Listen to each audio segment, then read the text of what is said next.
신비한 동물 사전 시리즈가 해리포터 시리즈에서 등장했던 한 권의 책에서 시작되었다는 이야기는 아마 귀가 닳도록 들으셨을 것 같습니다.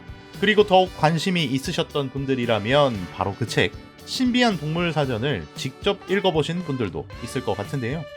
우리가 읽을 수 있는 신비한 동물 사전은 해리포터 시리즈의 주인공 해리가 호그와트에서 진행되는 신비한 동물 돌보기 수업 시간에 사용했던 책을 마법부의 허가를 통해 복사하고 먹을 세상에 출판된 것이라는 설정을 가지고 있습니다.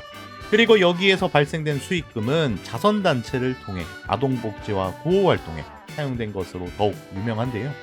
해리가 직접 사용했던 책인 만큼 책 이곳저곳에는 해리와 친구들의 낙서가 남아있는 것이 특징이자 매력이기도 합니다. 그리고 신비한 동물 사전이 영화화되면서 팬들은 책에서 읽었던 여러 가지 동물들이 스토리에 등장한다는 점에 반가운 마음이 들었을 것 같은데요. 하지만 또 한편으로는 뉴트가 직접 경험을 통해 작성한 책인데도 책에는 전혀 언급되지 않고 영화에서 처음으로 등장하는 새로운 동물이 있다는 점에 의문을 가지는 사람들도 있었습니다. 이번 영상에서는 뉴트는 왜 자신의 모험에서 경험한 모든 동물들을 책에 기록하지 않았나 라는 주제로 이야기를 풀어보겠습니다.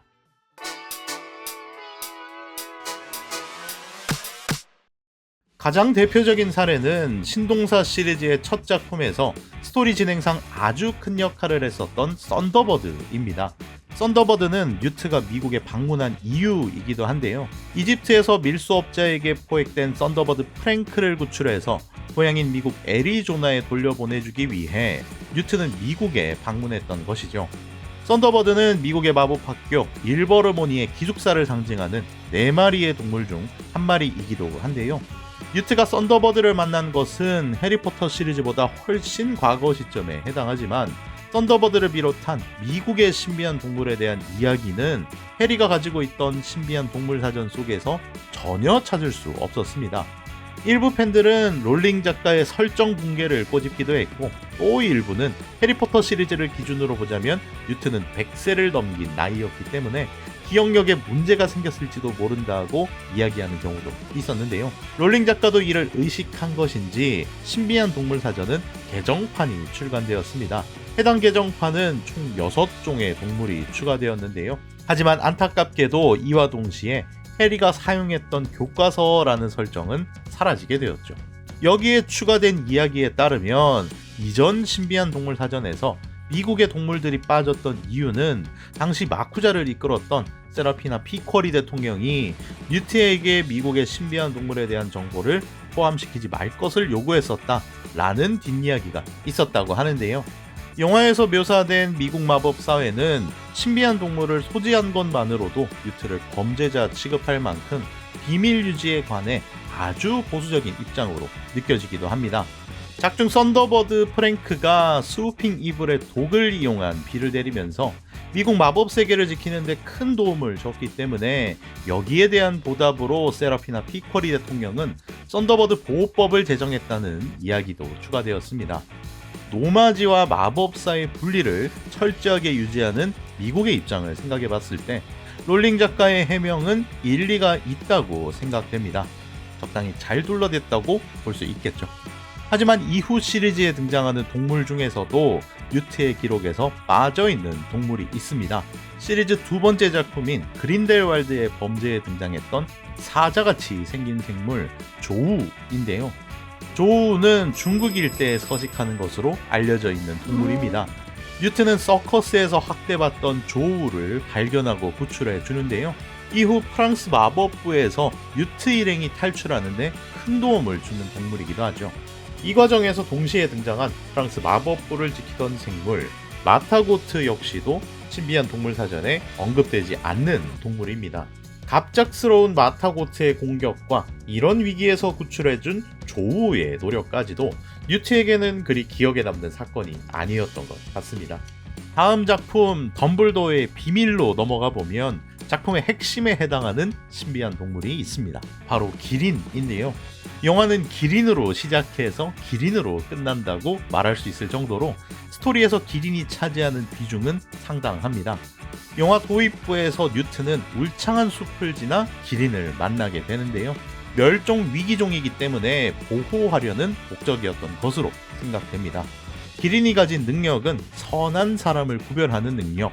이를 통해 마법 세계에서는 지도자를 선출하는 영험한 존재로 여겨지기도 합니다.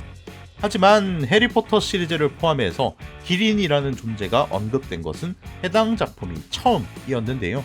영국뿐 아니라 전 세계의 마법사들이 이렇게까지 귀하게 여기는 생물이 뮤트가 집필한 신비한 동물 사전에서 빠졌다는 것은 납득하기가 조금 어렵습니다. 마법 세계의 모든 사람들이 알고 있는 생물인데도 불구하고 그 이름이 사전에 빠져 있다면 뮤트의 학자로서 전문성을 의심받게 만들 수도 있다고 생각되는데요. 이는 그린델왈드의 범죄에서부터 지적받아왔던 난잡한 캐릭터의 서사와 더불어 허술한 스토리, 갑작스럽게 등장한 전설의 동물, 시리즈의 흥행 실패 원인으로 지적받는 대표적인 부분입니다. 롤링 작가의 욕심이 불러일으킨 결과다라는 평가도 있었죠. 하지만 롤링 작가는 이런 설정의 구멍을 미리 예상한 것인지 탈출구를 마련해 놓았습니다. 신비한 동물 사전의 개정판이 만들어지면서 서문에는 뉴트 스캐맨더 본인의 아쉬움을 담은 문장이 추가되었는데요. 역사의 여러 순간에서 자신은 어떤 중요한 역할을 수행했지만 이는 기밀로 분류되어 있기 때문에 지금 당장 말할 수는 없다라는 내용입니다. 따라서 시리즈가 진행되면서 책에 기록되지 않은 추가적인 부분이 등장할 수 있음을 암시하는 문장인데요. 하지만 이 역시도 기가 닳도록 들으셨겠지만 신비한 동물 사전 시리즈는 세 번째 작품 덤블도어의 비밀이 흥행에 실패하면서 차기작의 제작이 불투명한 상태입니다. 신비한 동물 사전에는 약 80여 종의 동물이 기록되어 있는데요. 영화에 삭제된 장면까지 모두 포함하더라도 시리즈를 통해 묘사된 동물은 책의 절반 정도밖에 되지 않는다는 점에서 아쉬움이 남습니다. 그렇다면 신비한 동물에 대한 더욱 자세한 이야기를 알아보고 싶은 사람들은 어떻게 하는 것이 좋을까요? 저처럼 시간을 들여 하나하나 찾아보기에는 조금 힘들 것 같은데요. 해외 해리포터 덕후들 사이에는 비밀리에 전해지는 물건이 있습니다. 바로 The Unofficial Harry Potter Bestiary 라는 책인데요. 언제쯤 국내에서도 접할 수 있을까 기다리고 있었는데 드디어 번역을 거쳐 해리포터 마법동물 대백과라는 이름으로 발간되었습니다. 이전에도 소개드렸던 마법 주문 대백과, 마법 인물 대백과에 이어지는 시리즈인데요. 이 책은 뉴트 스캐맨더가 집필한 신비한 동물 사전에 수록된 여러가지 동물들은 기본이고 세라피나 피코리 대통령이 그렇게 감추고 싶어 했던 미국의 신비한 동물들, 그 밖에도 해리포터 시리즈의 신비한 동물들과 관련된 거의 모든 정보를 담고 있다고 봐도 좋을 만한 책입니다. 영화나 소설에서 너무 빨리 지나가 버린 나머지 놓칠 법한 부분을 깔끔하게 정리해둔 책이라고 소개하고 싶은데요. 머글렛의 해리포터 시리즈 골수 팬들이 만들어낸 사전 정도로 생각하셔도 좋을 것 같습니다. 영화나 소설, 게임같이 다양한 해리포터 관련 컨텐츠를 즐기실 때 옆에서 슬쩍슬쩍 꺼내보기 좋은 책이죠. 부록에서는 세계관에 등장하는 피디치 팀에서 사용하는 동물 마스코트에 관한 이야기라거나 마법약 재료에 사용되는 동물의 사례까지 담고 있다고 하니 뮤트 뺨치는 신비한 동물 전문가를 꿈꾸신다면 구매를 서두르시기 바랍니다. 자세한 내용은 영상의 설명란 링크를 참고해 주시고요. 저도 얼른 이 책을 읽어보고 신비한 동물에 관련된 또 다른 이야기도 영상으로 다뤄보겠습니다. 오늘 제가 준비한 영상은 여기까지입니다. 이번 영상도 끝까지 봐주셔서 감사하고 다음에 더욱 재밌는 이야기로 찾아뵙겠습니다. 좋아요와 구독 그리고 알람 설정까지 해주신다.